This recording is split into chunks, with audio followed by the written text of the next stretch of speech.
Yeah, of course. Okay. Let's see. Hola.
One look and I breathe.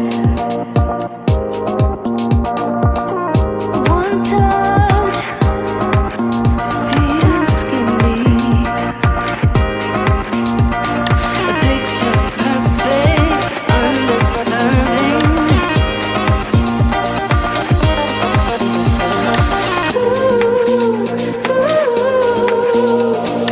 Everything will probably go. Hi everyone. Hope you're doing really well. It's been a very exciting day with all the different sessions we've had. Tonight's session is going to also be pretty exciting. We have Ankur on board. He's the CEO of Teachable. I'm just gonna pull him up. Hi, Hey hi man, how are Ankur. you? How Super excited to you be doing? here. Well. Thank you. Thank you. Thanks for accepting our invitation and thanks for just being available to do this. Of course. So I think I'm just going to get into it. So, I mean, for this session, we really want to get a lot of tips. So you've been doing Teachable for quite some time now. Yep. And I mean, Since I was a I can young imagine 23-year-old. it's been so 2013 to 2022. This is at least like 9, 10 years. Yep, So yep, it's, yep. I mean, so we want to soak in a lot of we want to soak in a lot of tips from all the top creators in the US. I mean, when it comes to the creator economy, like the US is the market that everyone looks up to. You have everything. So I have just a few questions here, if that's okay. Sure. And this morning I opened the summit and I talked about the creator economy in general and how it's for everybody. I think the title was "There's something for everybody" and how Yep, everything just and any industry really works with this. And one of the things I tried to do was nudge people to start. I think in general, a lot of people have that imposter syndrome of not knowing, they don't feel like an expert, or imposter syndrome. They don't feel like they have the knowledge to share. So, in your experience, how have, I guess, creators overcome like that like yep, huddle and stuff? yep. I think you make a very good point because we found too the biggest thing holding people back from creating courses in our case or being a creator was that fear of like, who am I to teach something? Why would someone pay me to, get information? And it's really interesting. I mean, what we tell people is almost reframing what it means to be an expert. And it's very interesting. Like we thought with Teachable, the most successful teachers will be people that are the best experts or furthest along. What we found is very often the best teachers is someone who had just learned something. So it's almost like Oh, reframing what the word expert means to be someone that may be one or two steps ahead of you. And after we sort of did that, we realized that a lot of times the best teachers are someone that just have a little bit more experience. And as an example, we had two people, John and Elliot, that made $1 million teaching iPhone programming. And you would think that they would be like, developers or, professional programmers or computer science students, but they were actually self-taught programmers who had failed many times to learn how to code. But as a result, no way. their story was more relatable, right? Like Yeah. I'd rather learn from someone who's like me. I mean, another example is sort of if you look at masterclass. Sometimes I don't find masterclass to be very helpful because the people are too far along. Like I don't need Steph Curry teaching me how to play basketball. I would rather learn from another Indian dude who's not very good. It's easier for me to relate, you know? So it's something like that. Like sometimes people who remind you of yourself and are a little bit better than you are better teachers than the biggest experts. And when you think like that, I think that changes sort of the imposter syndrome a little bit. Yeah, I think that makes sense because yeah, there is definitely with the masterclass example, there is that element of just feeling like this is too far. I think I tried to watch a Shonda Rhimes Yeah, course on like screenwriting because I really like yeah, yeah, writing yeah. like, and I don't think I went through that. Maybe if I had seen someone that just failed, or maybe like it's not so far away from me, I would have Yep, done that. yep, Okay, exactly. cool, cool. Yeah, I mean that makes sense.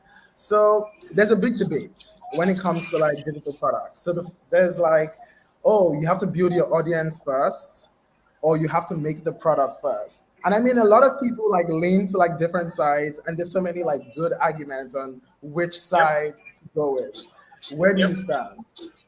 Yeah, so I will caveat that you can sort of do both, right? You can do both. But if Okay. I were to do it myself, which is the most helpful thing, what would I do if I was trying to make a living as a creator? I would start by Yeah. building an audience because that de-risks everything. So I would pick one sort of channel. I wouldn't try and do every channel. For me, I think I Okay. may have the biggest audience on Twitter, but someone else, and maybe TikTok and maybe YouTube and maybe a podcast, whatever it is. I would find one channel and try and build my audience there and then launch a product. But that's just me. I mean, we've seen people succeed in every sort of way. But I think if you Yes. have an audience, it de-risks the biggest thing, which is like audience market fit. Do I have something that people, want to learn from? The other reason I would build an audience is you get better as a creator the more you create.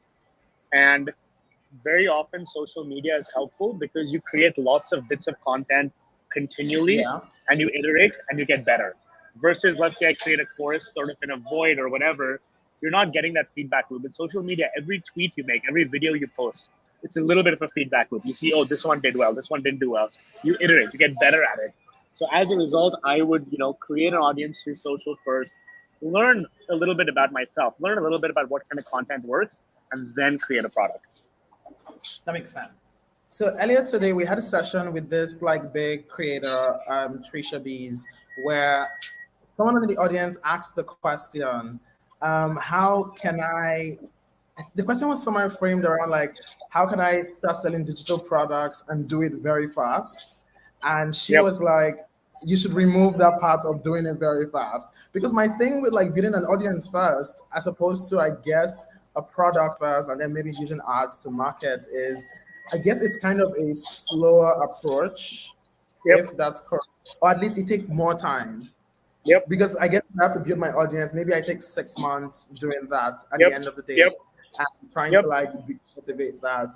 So Let's I guess Okay, so let's say you wanted to do the opposite. Let's say you came to me and you're like, how would you make $1,000 like in the next week or whatever? I would use a different okay, strategy then. What I would do then is I would focus on something that's probably a little bit closer to coaching. So less of a full-fledged product, but something that I'm actually working with someone one-on-one or in a group session. And I would go through my personal connections. So I would theoretically, let's say, I would think about what skills I have. And in my case, it may be like fundraising for a startup. Just an example. I would then post on my social. I would post on LinkedIn. I would post on Twitter saying, hey, I'm either willing to coach 5 people or I'm hosting a live workshop that is on how to do this. And I would sell that. That would be if I wanted to do it the other way around. a So you very still like can do fast it, right? approach. Yeah, yeah. You still can do it the other way around. I just personally would rather build an audience, but you can absolutely do it the other way around as well. Yeah, that makes sense. Okay, so let's talk about so before this I tried to like listen to like a couple of interviews which there was I had listened to a couple before but I tried to get a good refresher. Yep, yeah, And I mean in a lot of your interviews you talk about the thing that separates a lot of like creators from I guess the very successful ones is yep, their students can they get to that point where they get their value from it or yep, like they're yep, able to like achieve what the cost promises. yep, And the yep. thing is I don't know if a lot of people do that today or can do that today. Do you have any tips for a creator that's trying to get to that point where they can convert students to raving students at the end of the day Yep. because they need to keep the value? Yeah. Yep, yep. I think, yeah, first principles, it's important to revisit what is a course, right? What is the point of a course? And the way we think about it is a course is ultimately a shortcut to an outcome. Like every single course can be distilled down to one promise it has, and that is the essence of what a course is. So now, so again, let's do examples easier. Let's say a course is on email marketing, but the outcome promised is you help someone get to 1,000 email subscribers. Now, our thesis is the number of people you get to that goal, the better your course will be, because the students that achieve that outcome, it happens so rarely that they never stop talking about it. Um, Yeah. in terms of what you can do to get people to that outcome, I think it's really just like every single lecture, every single piece of content you put out, it is with the singular goal of getting at that outcome. And if it doesn't do that, it doesn't go in the course. And beyond that, it's a process of just shipping your course frequently, talking to students, continually changing it. So the opposite of this would be, building your course for months without any feedback. So the only way to actually improve student outcomes is get things in the hands of students more frequently, work with them hands-on, and keep changing your course, keep iterating on it. It's like building a software product, right? You build a software product. You just build a product and then let it sit there. No, you're always building, you're always changing, you're always tweaking. It's the same thing with a course. It's a living product. It's not a book. It's not something you write and you forget. So increasing the amount of feedback loops after listening to students is the only way of actually making your course/product better. So does this apply to tweaking your curriculum? And there's a reason I'm asking this question because I know this creator, he has this Facebook course. It probably has 200 videos plus. Yep. And the thing is, I mean, for a course like that, the outcome for anybody that's going to rave about it is I took this course, I started doing Facebook ads, I started making money. But the Yep. thing about it is, for people to get to that point, they probably should see 50, 60%. And Yeah. nobody really always gets to that. So what The bar happens is in this? very low. Like for your course to make a lot of people happy, you're probably still making 20% of people happy. The bar is very, very, very low. It's not that no course is having 60, 70% of people reach the outcome. I'll give you an example. So you pick Facebook ads. There's a course by someone called Mark Dawson and a team at Self Publishing Formula called Facebook Ads for Fiction Authors. It's very specific. It's a $600 or $700 course. I can't remember, maybe $1,000 now. But they've helped a few authors transform their business. And that course, every time they open up the cart, sells like crazy. And again, it doesn't mean everyone who's bought that course is getting results. No, it's still a very hard course to get results. But a few authors have actually transformed their business and they become the biggest, they never stop talking about it. Another example is there's a course called Rite of Passage by a guy named David Carell. And multiple people have multiple people on Twitter, you can see them now. There's someone named Patty McCormick. There's another girl named Anna from Rega. They're students of David's who now have these massive audiences on Twitter. And his course was a stepping stone to that. And as a result, every time he has a launch, they help promote it because it transformed their life. So it doesn't necessarily mean you have to transform everyone's life in the course. I mean, because again, it's a course. A lot of people are not going to follow the curriculum. They're not going to watch the videos. Not going to do the work. But anyone whose life he sort of changed, brings in so many other people. So my advice for him, I guess, after this session is be comfortable with the fact that so many people will not go through everything. They will complain, but at least you do have it because he does have a lot of people that are that have gone through and really love it. Yeah. Yep. And the other smaller tactical advice. How many videos did you say his course had? 100 or something? They're 200 plus videos. Yeah. It's So the other advice I would have is very few things in life need 200 videos. So I would I would work hard to compress it as well, right? Because if I buy a course and I see 200 videos, I'm like, oh shit, what do I do now? This is, so. I do not even buy Udemy courses that are 40 hours anymore. If it's not $5, Yeah, see, the problem with Udemy and other marketplaces is people still ascribe this idea of more content is a more expensive course. And I just think that's bullshit. I think in some ways, the faster you take someone to an outcome, the better your course is. So, but a lot of people, for them, it's like a vanity metric. They'll just throw in hours of content. So their Udemy course can be $20 instead of $10. But that's just a race to the bottom. I mean, it's not how I would think about it at all. Yeah, thanks for that. So we have so many creators today that sell to the international markets. I think on a product level, something that we really do well at Selar, because while we are a product that allows people to sell their courses and everything, something really big for us is the payment experience of the customers. And I think for a lot of like Africans selling to people internationally, one big thing we try to do is make sure that if your US customer visits your page, even though you're a Nigerian that had listed your product in Naira, they get to see USD by default because you Yep. don't want to confuse them. So that's like, I guess, our product way of helping you make sure that you land your US customers. But do you have any other tips that creators can apply while they try to attract more customers in the US or just like on an international scale? Basically, repackaging your content for an international audience. I mean, I think what you're doing there is really smart and sort of the right step. I mean, I think in general, my advice would be to encourage all creators, especially in the African continent, to keep looking internationally. Like the cool thing about online education is we remove borders, right? Like you can teach Yeah. anyone anywhere in the world. And we saw this a lot. Like we had, for instance, creators in India that would be selling courses at what would be considered a pretty modest rate in the US, but in India they're making 4 or 5 thousand US dollars a month, which is like you're the richest person in your in your entire town. So I think the globalized nature of it means I think selling internationally is something that every creator should spend a lot of time on. Um, at a later point, like let's say a creator gets to large scale, something we're testing now, we still don't know how well it will work, is Yeah. internationalizing the language. So we're starting to see, can we take a US creator, and like again, Hotmart has a big Brazilian presence, can we translate their course into Portuguese? Is there an audience for it? And vice versa. But we still haven't done enough there to know if that works or not. But that's something we're thinking a lot about. So would that also work for video translations or caption, closed caption too?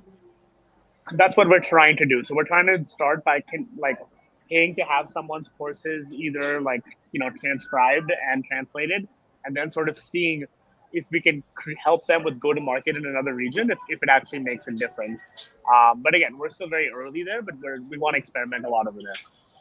Yeah, I mean, it sounds really fun. I think that could be very interesting. Yeah. So let's talk about subscriptions. So I Yep. think a huge part of like revenue for a lot of like people is, I mean, one thing, a lot of creators are always looking for recurring revenue. I think so many people have been preaching every business can be a subscription. And I was listening to an interview and then you talked about how the lifetime value of a subscription product is like roughly like 3 months. And Yep. for a lot of creators, you're like better off selling like one high ticket product than trying to get people for 3 months at the end of the day. Yep. But the thing is, and I have actually seen that like in the Nigerian context, because I look at like so many, or the I look at so many creators and I'm like, yeah, a lot of their subscriptions don't renew past like Yep. the second, Yep. third Yep. month. And I guess, and a huge part of it can actually be attributed to like the value they seemingly get on that Yep. like recurring basis. Yep. So the question is, considering the reality of this lifetime value that is very low, how can people build memberships? Because memberships is also something that people are trying to push as Yep. something very big now. So where does that Yep. stand? Yeah, look, so my thinking has evolved a little bit. I mean, I still believe in a lot of cases they're better off not doing a subscription, especially if it's the kind of product that's one time. Like a lot of times, I feel like people force a subscription model because they want recurring revenue, but the sort of Yeah, nature of value they're getting is not necessarily recurring.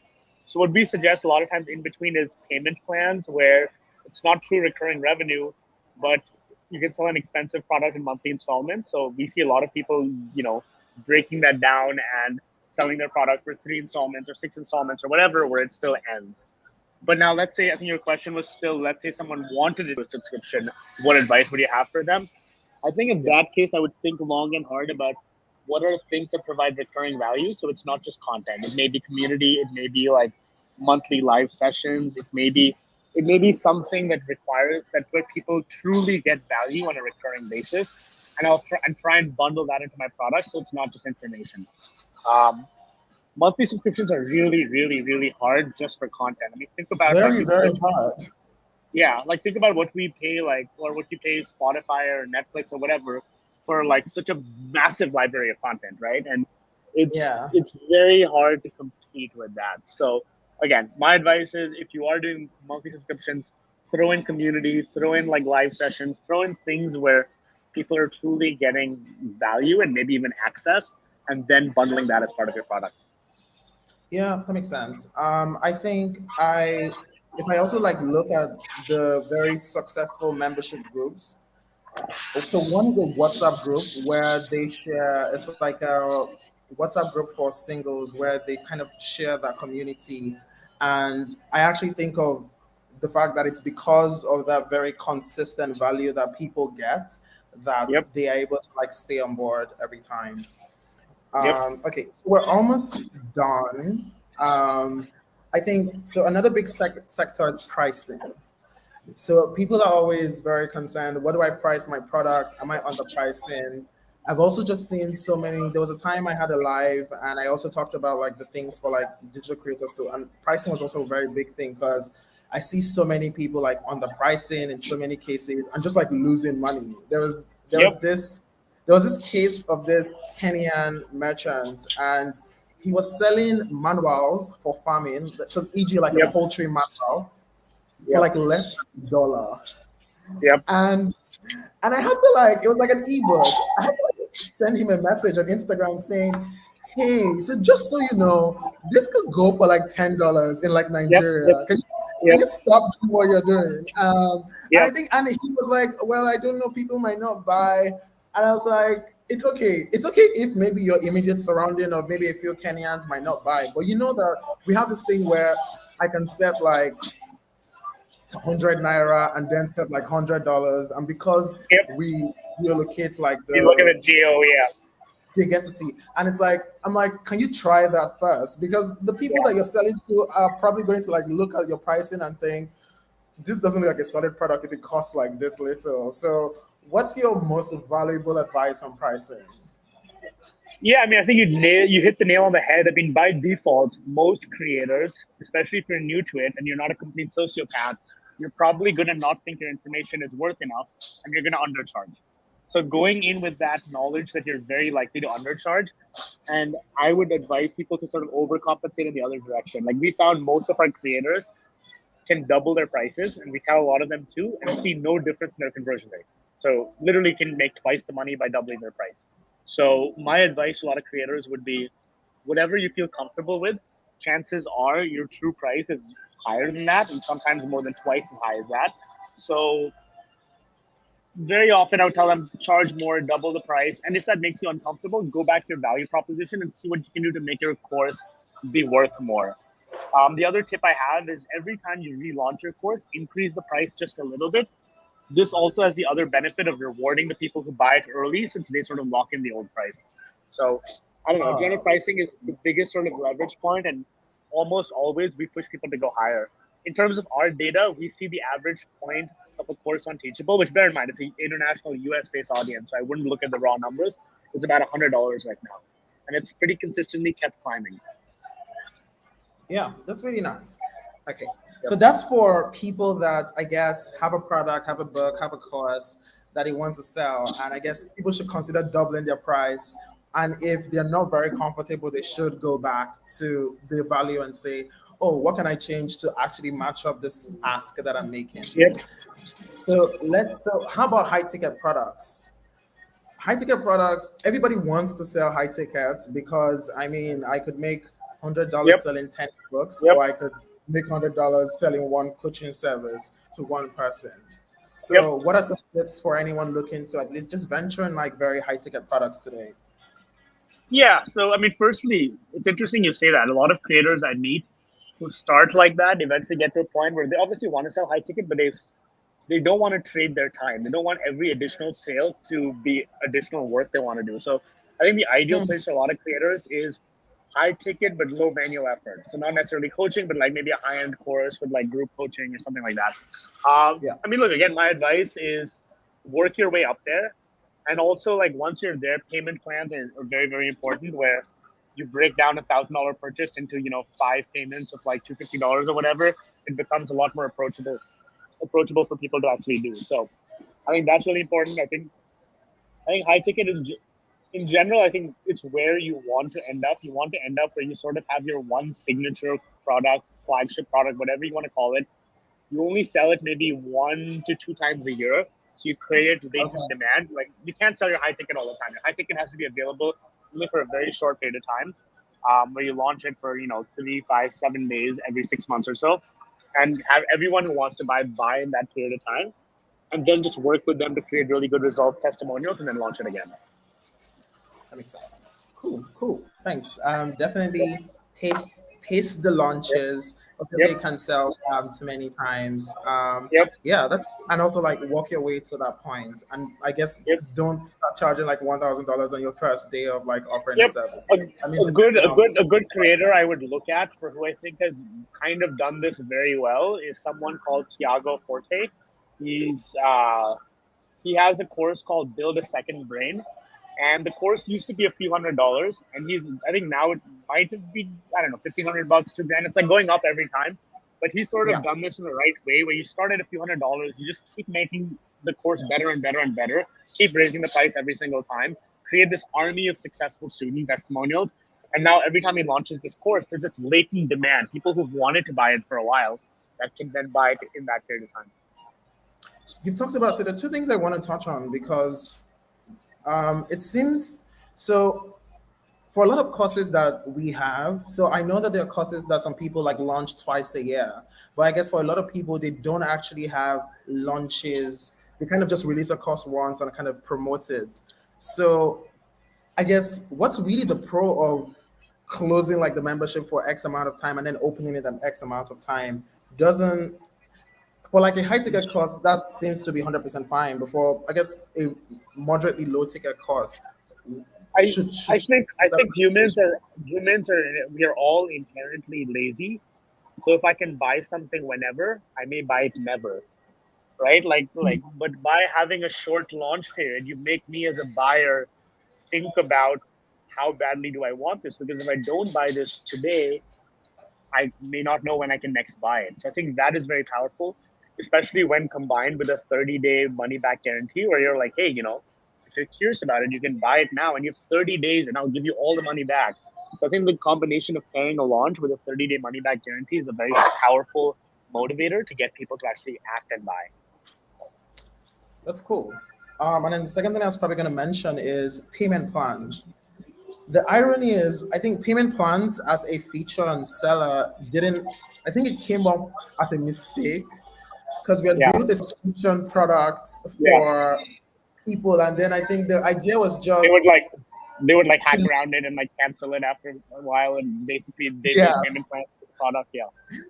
we're trying to give people like limited subscriptions where you can stop the subscription after like Yep. 6 months. Yep. And Yep. then like I think a couple of people turned that into like part payment where they split the money Yep. into like 300. We're like, oh, I guess Yep. this is something you Yep. want. Here's Yep. a better version of this. That's Yeah. really cool because I think most of our high ticket customers use it. Yep. And I was actually speaking to one high ticket creator today, and she was telling me how she was looking to try buy now, pay later for her next launch. Because I mean, unlike a partial payment thing, they don't get the money up front, but in a buy now, Yep. pay later scenario, they get all the money up front. And I think we're currently like exploring. So we've been speaking to a couple of, I guess, partners for a while now, and hopefully, I guess Yep. we could see how well that could help for very high ticket customers. Yep. So, are there any marketing tips you can share for us from like any funny marketing gimmicks you've seen for people selling their course? Yeah. Anything? I mean, I guess I'll talk about the overall marketing strategy, and then I'll share one specific anecdote that kind of was pretty funny as how it worked. But in general, the good news is everyone in the world markets their course the same exact ways. There's no need to reinvent the wheel, which is you give away something of value for free in return for an email address, and then you market your email list. Like literally every one of our top creators has built their audience the same way. So there's nothing fancy in that. Like literally give away something valuable. It could be a mini course, a PDF, a webinar, something. I mean, or like the summit you're doing, right? Like this, when you're getting email Yeah. addresses of all your prospective customers, are giving away this valuable thing for free. So everyone markets the same way. Nothing, no need to reinvent the wheel there. One of the funny things that happened to one of our creators once, though, is he had this is actually the same people, John and Elliot from BitFountain. They had a programming course for iOS 7, and iOS 8 was coming out. So they created a free coupon for iOS 7 to send it to like 5 people or something. But those people thought they were being really smart and leaked that coupon code. And that coupon code ended up going viral. It was like on Hacker News, Reddit, everywhere. Ended up getting them over 50,000 people in the next 2 days into their iOS 7 course. And for a minute, they were like freaking out. They're like, oh, all these people are getting this course. And we're like, no, wait a second. You have a brand new course coming out next week. You just built a 50,000 person email list that was well targeted. And the next week, they launched their course that list and made hundreds of thousands of dollars with this like sort of accidental marketing gimmick of this free coupon leaking. And the reason it worked so well is it wasn't even fully planned. It actually sort of like leaked, but as soon as it leaked, they're like, this is the best thing for our business ever. Cool, cool. I mean, we'll see. I guess people can pick what they want to get from that and see Yeah. if they can coupons for people to use. Yep. So my final question before we go too far is, where do you see the creator economy in the next 5 years? How can creators prepare? Because I mean, everybody's investing in the creator economy now. There are literally VCs investing in startups now for everything. So where do you see this in the next 5 years? Yeah, so I think the creator economy is basically going to professionalize a lot more. Like I think in the last 5 years, 50 million people became creators. In the next 5 years, 50 million creators will become businesses. And I think, that's sort of the big transformation underway where these creators are realizing they're small, viable businesses, in some cases, big businesses. The professionalization of the creator economy is a trend I am most interested in and think will really sort of transform the world. Like never before in history have so many people earned a living from doing the same thing at once. And there's going to be just such a massive ecosystem to support them. Do you think so? Do you think this is gonna be saturated at some point because everybody is seemingly doing the same thing?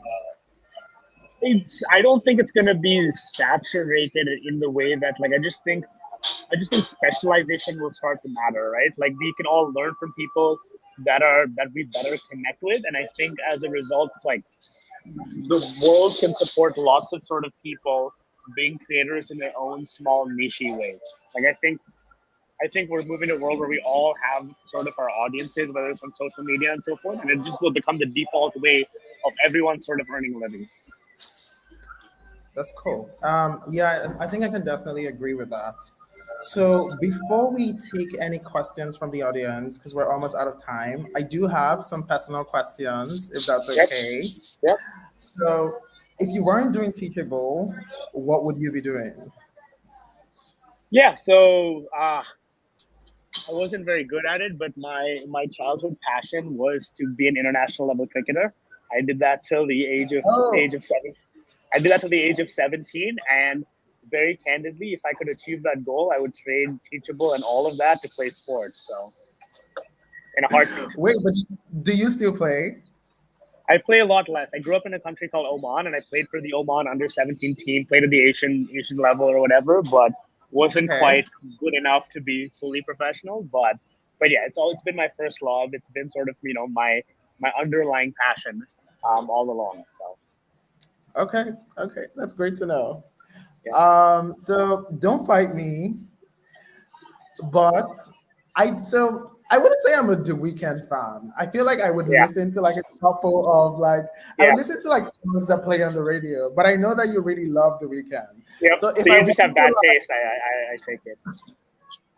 yes, I have bad taste because I don't Yeah, like The Weeknd. yeah, yeah. So which songs do you recommend I start with? I mean, I think it's yeah. So I think I would sort of start with 2015 to 2018 weekend as like the starting point, and then dive into the early stuff, and then come back to where he is now. So I would recommend probably Beauty Behind the Madness, like that entire album would be a great starting point. Um, Okay. as a single track, I would say And Starboy is I'm probably the like most pulling up my successful weekend Spotify track. right now to like Yeah, yeah, check yeah, which. yeah. Okay, so I should definitely do 2015, 20. So Behind the Madness. Okay, Beauty and Behind the then Bear Madness. Milan. Yeah, and then I would say as a single track, Starboy is probably the most accessible, the most like modern sort of weekend. Um, but yeah, I mean I for like us, pop music. funnily enough, the whole it's actually very connected to Teachable. The first time I ever even heard the weekend play was I can't remember, maybe 2015 or something. We were at a company retreat in New York. It was one of those we were hosted a summer camp, and the weekend came out to play, and none of us knew who he was. He was this kid from Toronto or whatever, and listening to it, we're like, this is actually incredible. But yeah, the first time I ever heard him was live music with our entire company, entire team was there. So yeah, definitely one of the perks of building a startup in that era. Nice, nice, nice. Yeah. So I'm just gonna try to take a couple of questions from the audience, if that's okay, while we wrap up, because I think we Yep. wrap up in about 10 minutes. So, what's the most challenging experience for you at Teachable? What has been the most challenging experience for you Yep. The building most Teachable? challenging, the most challenging experience at Teachable, and I think this is true of building all startups, is really the people part of it. Like, there's a lot of times when you're building a startup, like product is easy to build or whatever, but when you're hiring a team, you're dealing with people, and a lot of times there are things that come up where your personal values as a human are in conflict of your values as a CEO, and those have always been very uncomfortable for me to handle. Like there are times, like as an example, like maybe there's someone on your team that's fundamentally doing the best they can, and they've been very loyal, but you may have to hire someone above them. Like these sorts of conflicts keep coming up as a leader, Yeah, and those have always been the far and away the hardest things to deal with. And in a lot of ways, I mean, it's sort of also what reiterated that I love being a founder. I don't love being a CEO, since there are the people that are sort of better at making those sort of hard trade offs and calls. It's something I don't personally enjoy. But again, I love founding and creating things. yeah. I can imagine because it is just really stressful to do Yep. that. Yep. I guess I the will next. also add, by the way, that the most rewarding part about running Teachable or running a business is the people. It's the most challenging, the most rewarding part. Like when all of this is said and done, like when I'm on my deathbed or whatever, like 10 years from now, when I'm think about Teachable, the things that are gonna stay with me are the relationships I've made, the people we've sort of like, as a team almost like grown up together. We all Most of our early team were all in our early mid 20s together, and everything like it's like we went through our 20s together as like a group of people. So it's also the most rewarding part of building a company is those sort of like lo- deep, meaningful relationships you form with your team, with some of our early customers, with our investors. So it's also the most rewarding part. Yeah, because at the end of the day, it really gives you joy to see the team that has been building this with you just very happy with how everything is Yeah. reflecting on their own and personal to life. and to also see people develop, right? Like for instance, even right now, I mean, I'm in the middle of nowhere, California, with a friend of mine who was our VP of product at Teachable. We hired him; it was one of his first jobs, and now he's running a company called Circle, which in turn is doing very well. And you sort of like get to see all these people. Yeah. He's doing a membership company, right? Yep. Yep. It's a online community company, but yeah. That's great. That's really great. Yeah. Yeah. So, I mean, still related to the same question, which is, I guess, what's your team like at Teachable right now? I mean, I know you've been acquired, but what Yep. does that look like?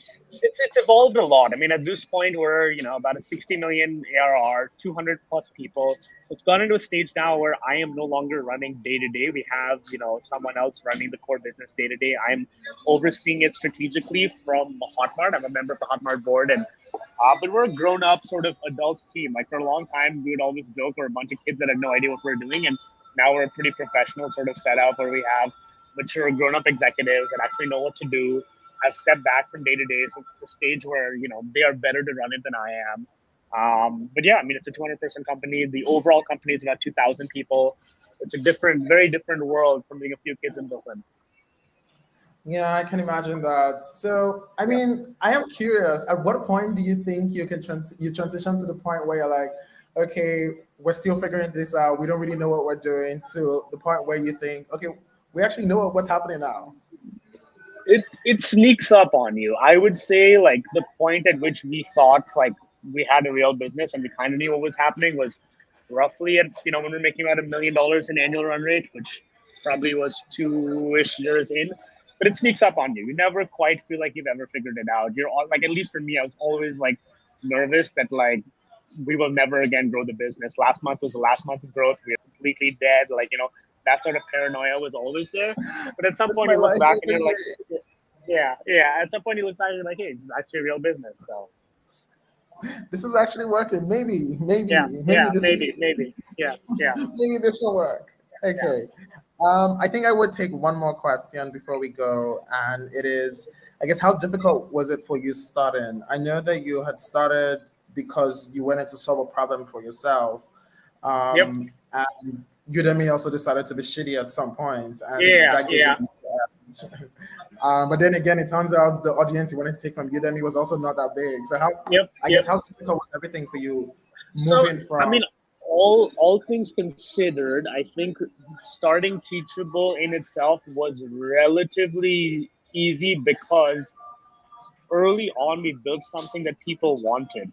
But my journey didn't start with starting Teachable. There were 2 years of trying different ideas, and none of them worked at all. So if you start the process from that point, it was hard because it took 2 years to find something that people wanted. With Teachable, even though it was challenging, very early on people wanted it, so it was easier. But the 2 year period leading up to that, I mean, I probably tried 10, 20 different businesses and nothing worked. That was the hard part. With Teachable, the difficulty was still easier because something people wanted. And as a result, my learning has been if I ever start a company again, I will always build something that I want, where I am the customer, because it makes it a whole lot easier than when you're trying to start a startup where you wouldn't be a customer yourself. So that's sort of my kind of big takeaway. Nice, nice. Well, thanks very much, Encore, for this. Yeah. It was really a Thanks for having me. pleasure. I hope you had a good time too. Yep. Thanks for having me. And apologies again for taking this in a noisy Starbucks. But No, no, no. This is fine and perfect. Thanks a lot. Thanks for your time. Have a great day. Thanks, man. Okay. Bye.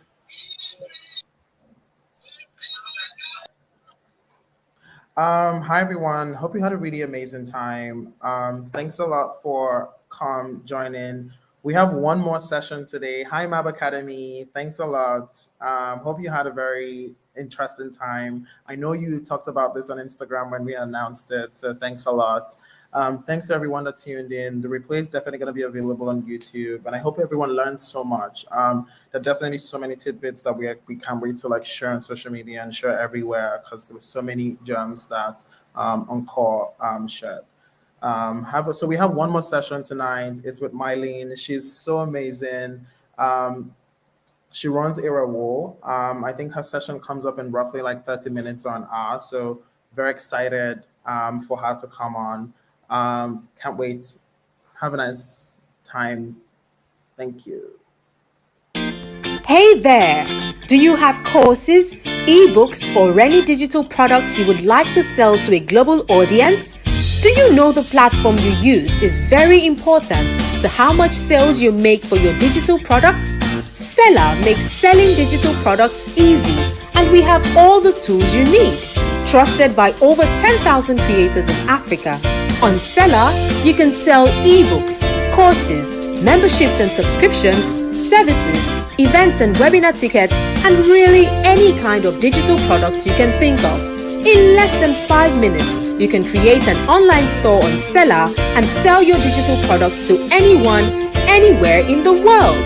Go to selar.co, sign up for free, and get started.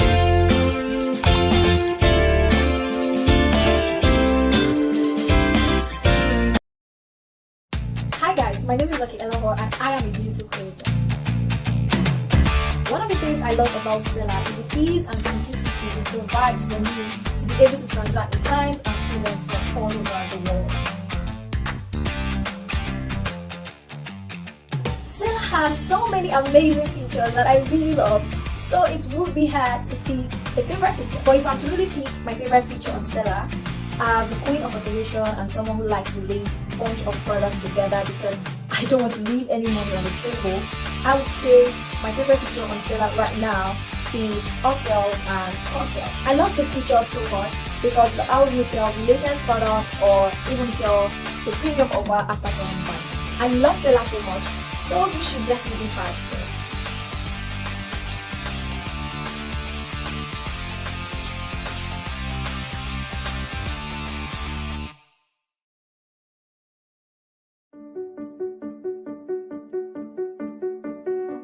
Hey there, are you a digital product creator and you need a platform that will change the way you sell digital products? I introduce to you Selar Pro Plans. It's time for you to do more with Selar. With Selar Pro Plans, you can sell and host your online courses and have unlimited file storage. And guess what? You can upsell and cross-sell products and get to make more money selling digital products. This is so good! What's more, you can build membership sites with Selar Pro Plans, get unlimited sales pages, sell to anyone, anywhere in the world, and do you know what? You can even have unlimited affiliates to sell your digital products. For just 8,000 Naira per month, you can get started with Selar Pro Plans, and guess what? If you sign up today, you get a 10% discount on your first month using the coupon code SUMMIT10. Yes, just use the coupon code SUMMIT10 to get started and get a 10% discount on your first month. Just go to www.selar.co/pricing to get started now.